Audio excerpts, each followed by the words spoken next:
इन्द्रो विश्वस्य राजति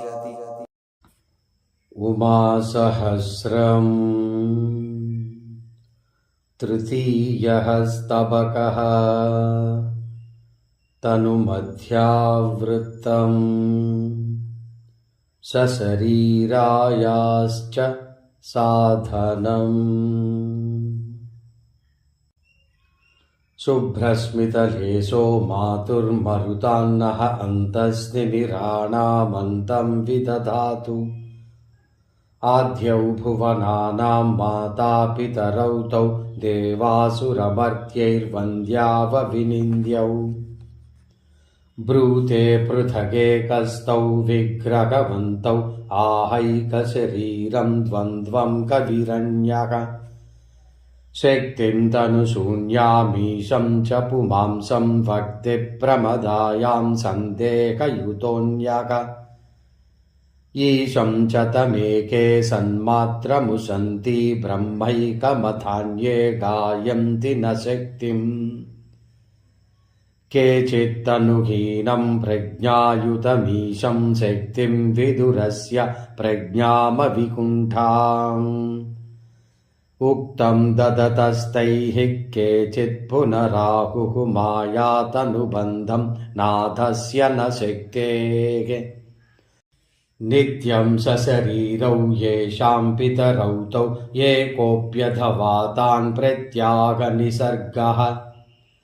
माता पितरौ यत्तावेकशरीरौ चित्रप्रधनार्था सा काचन लीला सन्मात्रकथानां कार्ये मनुजातौ धीष्वान्तविकासः स्यात्कारणहीनः अद्वैतिभिरण्या मायाश्रयणीया शक्तेरतिरिक्ता सा किमु वादैः न स्यात्पृथगात्मा शक्तेः किमुपाधे चक्षुश्रितचित्तेर्विश्वाकृतिता वा एकान्तविदेहौ तौ चेदति सूक्ष्मौ लीलातनुबन्धा शक्तावविधेयौ भक्ताननुगृह्णन् दिव्याद्भुतलीलः तद्विग्रहबन्धो बोध्यो लसदर्थः स्त्रीत्वं यदि नेष्टं पुंस्त्वं कुत इष्टं न वा किमु नारी न स्यादनुमेया तस्मात्पितरौ तौ वाच्यौ मतिमन्तौ सूक्ष्मावपि भूयो लीलातनुमन्तौ नास्मत्तनुवत्ते शक्तीश्वरमूर्ति एकामृतरूपा त्वन्या प्रणवात्मा दिव्यं घनतेजः कुर्वध्वनिमन्तः सम्पश्यदशेषं मूर्तिप्रणवात्मा दिव्यो घनसोमस्यन्दन् रसमन्तः भुञ्जन् भुवनौघं पीयूषशरीरम् बोधो नवलम्बो दिव्यं खलु तेजः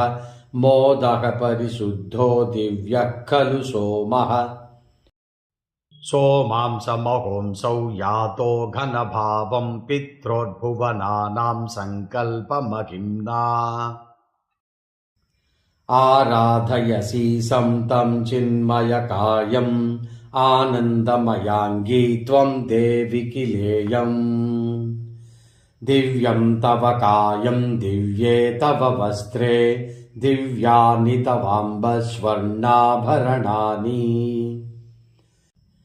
यद्देवि विलोक्यास्य प्राकृतकाया